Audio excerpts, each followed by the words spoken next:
नमस्कार साथियों, बहुत बहुत स्वागत है आपका एक बार फिर। और क्या हाल चाल है भाई? कैसी चल रही पढ़ाई लिखाई आप सभी लोगों की लॉकडाउन में? आज हम लेक्चर तीसरा स्टार्ट कर रहे हैं। 2 लेक्चर हो चुके हैं और जो इस वीडियो को पहली बार देख रहा है उनसे निवेदन है कि भाई पहला और दूसरा नंबर का वीडियो देख लीजिएगा, क्योंकि उनको देखने के बाद ही आपकी एक सही समझ बन पाएंगे, तो ही आपने आगे बढ़ना चाहिए, क्योंकि सिलेबस नहीं पता रहेगा तो फिर आप कैसे आगे बढ़ेंगे। तो आज हम प्रमुख शासन प्रणाली का अध्ययन करने वाले हैं। कल भी हमने शासन प्रणाली ही देखी थी। हमने क्या क्या देख लिया, थोड़ा अगर हम इस पर चर्चा करें। अभी तक के जो है हमने जो है कल जो है परिसंघ, संघ और एकात्मक राज्य हमने देखा था। हमने सबसे पहले हमने शासन के अंग देखे थे हमने, है ना। और शासन के अंग के बाद हमने परिसंघ, संघ और एकात्मक राज्य, ये 2 चीज़ देखी थी हमने। और आज हम जो देखने वाले हैं प्रमुख शासन प्रणाली देखने वाले हैं कि आखिर पूरी दुनिया में कैसी कैसी प्रकार की शासन प्रणाली होती है, जहाँ से 3-3 नंबर के शायद आपसे क्वेश्चन देखने को मिल सकते हैं। तो मोनार्की से शुरू करेंगे हम। मोनार्की का मतलब होता है राजतंत्र। अब हिंदी भी आप साथ में अगर लिख रहे होंगे तो मैं हिंदी भी बोलते जाऊंगा, आप हिंदी भी आप लिख सकते हैं, ठीक है जी। तो मोनार्की, राजतंत्र। अब राजतंत्र का मतलब क्या हो गया, हमने कल ही डिस्कस किया था कि भाई जहाँ पर राजा का शासन हो, है ना, जहाँ पर शासन किसका हो, जहाँ राजा का शासन हो, वहाँ पर आपको राजतंत्र देखने को मिल रहा है, मोनार्की देखने को मिल रहा है। इन जितने भी ये विचारधारा, जितनी भी शासन प्रणाली है, इनको सिर्फ हमें 2-2 शब्दों में देखना है। और फिर हमको अगर आपसे क्वेश्चन पूछ लिया आपसे कि भारत में किस प्रकार आपको ये देखने को मिल रहा है, क्या भारत में मोनार्की है, क्या भारत में थियोक्रेसी है, क्या एरिस्टोक्रेसी है, मोबोक्रेसी है, या आपको भारत में देखने को मिलता है, तो हम उसको भारत के संदर्भ में डिस्कस करेंगे। पर इसलिए 2-2 शब्द देख रहे हैं कि भाई जहाँ राजा का शासन हो, जहाँ राजा ही सब कुछ कर रहा हो, राजा ही कानून बना रहा हो, लागू कर रहा हो, और वही जो है एक न्यायपालिका की भूमिका में भी हो, वहीं आपको मोनार्की नज़र आएगा, राजतंत्र आपको नज़र आएगा, है ना। अगर हम थियोक्रेसी की बात करें, इसका मतलब होता है धर्मतंत्र। धर्मतंत्र, अब देखिए धर्मतंत्र क्या हो सकती है, क्या हो सकता है। धर्मतंत्र का मतलब ये नहीं है कि भाई वहाँ पर कोई धार्मिक धर्मगुरु जो है शासन प्रणाली चला रहा है, ऐसा नहीं। एक ऐसा भी हो सकता है, परंतु किसी राष्ट्र में राजा का शासन और धर्मतंत्र दोनों एक साथ भी हो सकता है। कुल मिलाकर हमारा कहने का मतलब वो है, धर्मतंत्र का मतलब क्या हो गया कि भाई यदि सरकार की वैधता, है ना, यदि आप ऐसा लिख सकते हैं, यदि सरकार की वैधता धर्म तंत्र पर टिकी हो, यदि सरकार जो है धर्म पर ही टिका हुआ है तो वो थियोक्रेसी है। अगर सरकार ने थोड़ा भी ऐसा कुछ किया जो धर्म के खिलाफ है तो उनकी सरकार गिर जाएगी, तो ऐसा वहाँ पर हो सकता है, तो ये आपका धर्मतंत्र हो गया, है ना। एरिस्टोक्रेसी, या ऐसा कहे कि भाई जहाँ पर धर्म का बहुत ज़्यादा प्रभाव है तो सब कुछ, पर जहाँ हर चीज़ के ऊपर धर्म को देखा जा रहा है और धर्म को देखकर ही निर्णय लिया जा रहा है शासन में, कानून को बनाने में, कानून को लागू करने में, या कोई भी ऐसा काम किया जा रहा है जिसमें ये देखा जा रहा है कहीं किसी ये धर्म में कही गई बातों के खिलाफ तो नहीं है। ऐसी चीज़ों को जब देखा जा रहा है तो वहाँ पर आपको धर्मतंत्र नजर आएगा, ठीक है। और अगर आप एरिस्टोक्रेसी पर आएंगे, एरिस्टोक्रेसी का मतलब हो गया कुलीन तंत्र। अब आप आपके दिमाग में सबके एग्जाम्पल याद करके रख लीजिए कि भारत में सब कहाँ कहाँ देखने को मिल रहा है ना। फिर मैं आपको बताऊंगा कि भारत में सब चीज़ें एक साथ आपको देखने को मिलेंगी।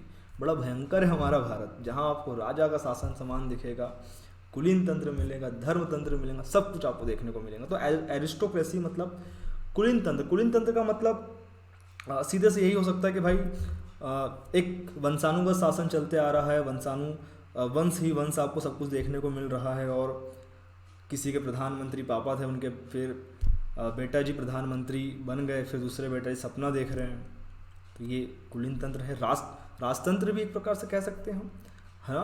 तो एरिस्टोक्रेसी, कुलीन तंत्र आपको ध्यान रखना है। मोबोक्रेसी, भीड़ तंत्र। देखिए भाई, जहाँ सरकार असफल हो जाती है वहाँ पर भीड़ तंत्र आ जाता है।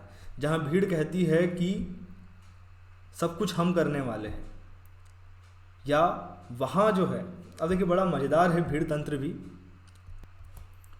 जहाँ सरकार ने कुछ भी कहा, सरकार कुछ कह रही है, और वहाँ की जो जनता है, जनता कैसे हो गई, जनता का व्यवहार जो है, और जनता जो है भावनात्मक रूप से जुड़ी हुई है, और सरकार ऐसी कोई बातें कह रही है तो सरकार की बातें जनता को अच्छी लग गई, तो पूरा का पूरा जो वोट है या सरकार का समर्थन है एक तरफ चला गया।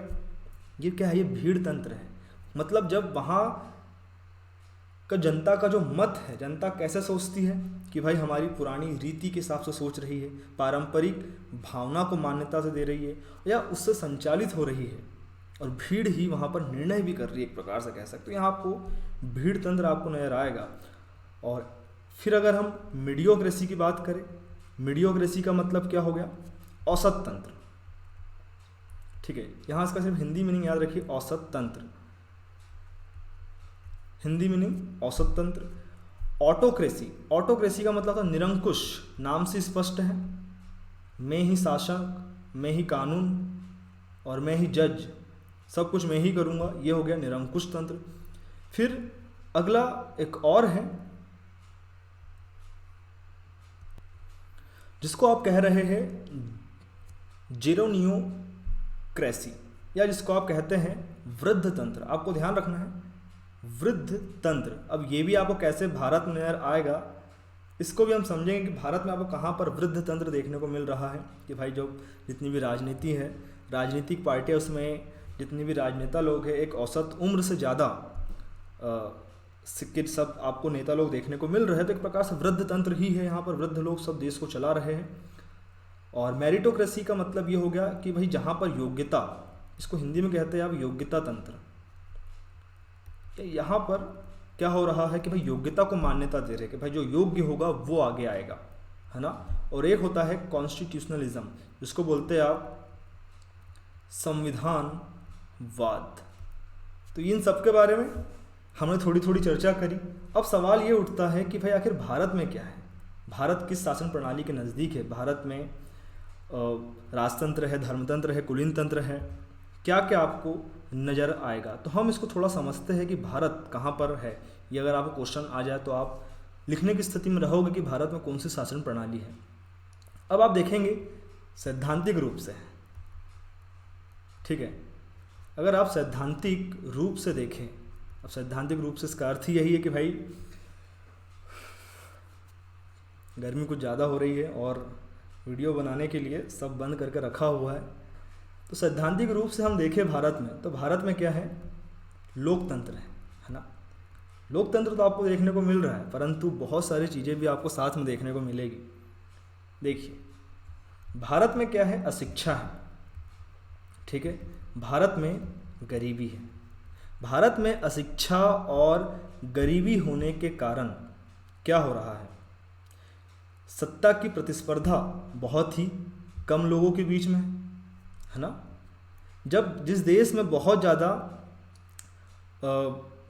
गरीबी होगी, जहाँ बहुत ज़्यादा अशिक्षा होगी, तो एक बात बताइए आप कि क्या सभी पूरा का पूरा समाज सत्ता की प्राप्ति के लिए, चुनाव के लिए भागीदारी कर सकता है? नहीं कर सकता।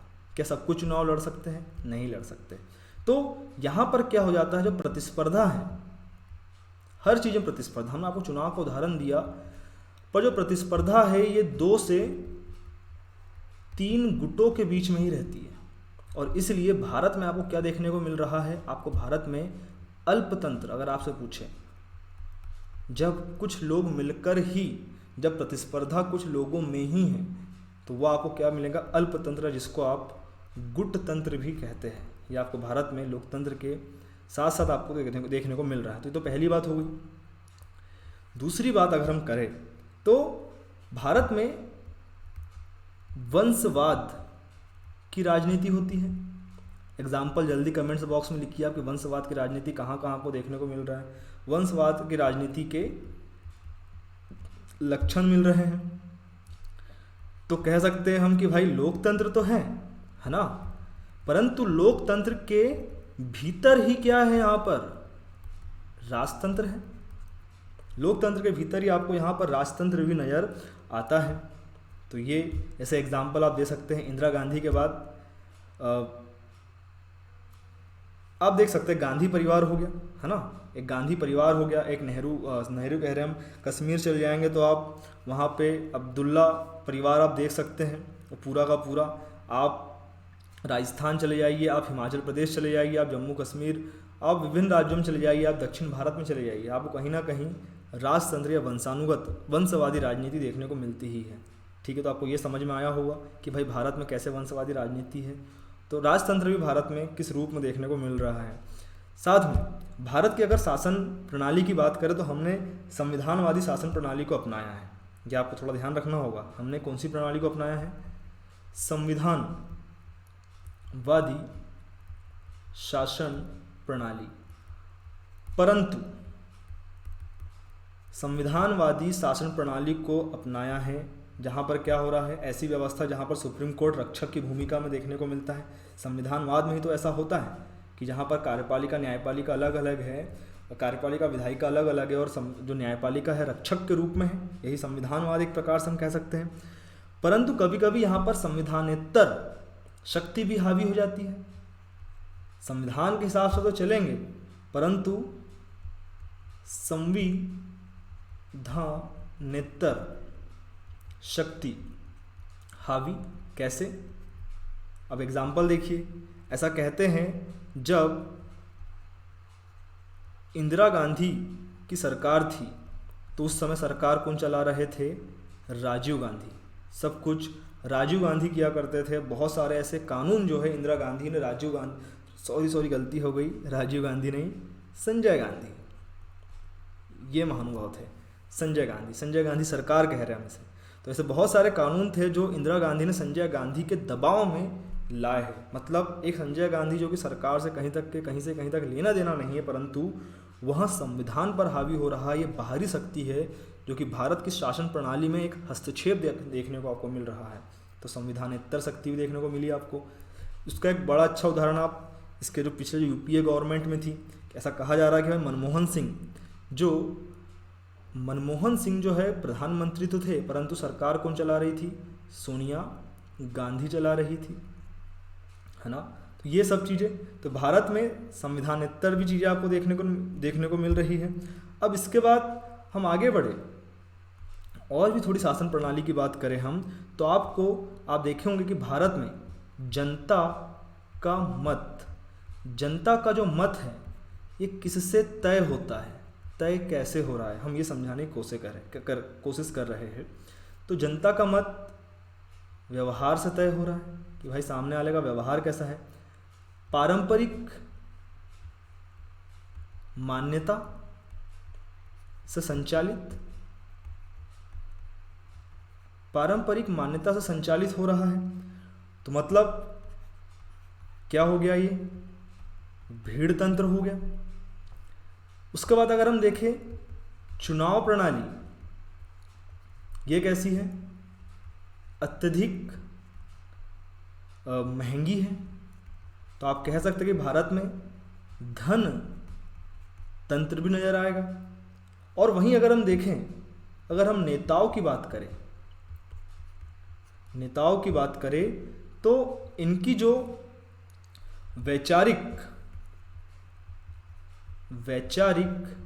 स्थिति व योग्यता का स्तर की बात करें तो ये भी आपको कैसा नज़र आ रहा है? एकदम सामान्य या औसत ही नज़र आ रहा है। इसलिए यहाँ पर आपको औसत तंत्र भी नज़र आएगा भारत में। और हम देखें कि भारतीय राजनेता अगर इनकी हम औसत उम्र की बात करें तो ये भी बहुत ज़्यादा है। तो भारत में आपको कहीं ना कहीं वृद्ध तंत्र भी नज़र आएगा। तो आई होप आप ये समझ पा रहे हो कि भारत में भी ये पूरी की पूरी शासन प्रणाली, इसमें से कुछ शासन प्रणाली जो है आपको देखने को मिल रही है ना। तो दोस्तों अगले लेक्चर में हम, अब ज़्यादा लंबा लेक्चर नहीं करते हैं क्योंकि कम लेक्चर है, कम समय का लेक्चर है, वही ज़्यादा ठीक रहता है क्योंकि आप सब चीज़ों को समझ पाए, प्रॉपर लिख पाए। अगले लेक्चर में हम संसदीय शासन प्रणाली और अध्यक्षीय शासन प्रणाली के ऊपर चर्चा करने वाले हैं। तो अगर आपको वीडियो ठीक लगा है तो प्लीज़ लाइक, सब्सक्राइब, कमेंट्स ज़रूर करिएगा और अपने दोस्तों के साथ शेयर भी ज़रूर कीजिएगा। दोस्तों इस वीडियो में इतना ही। Thank you so much.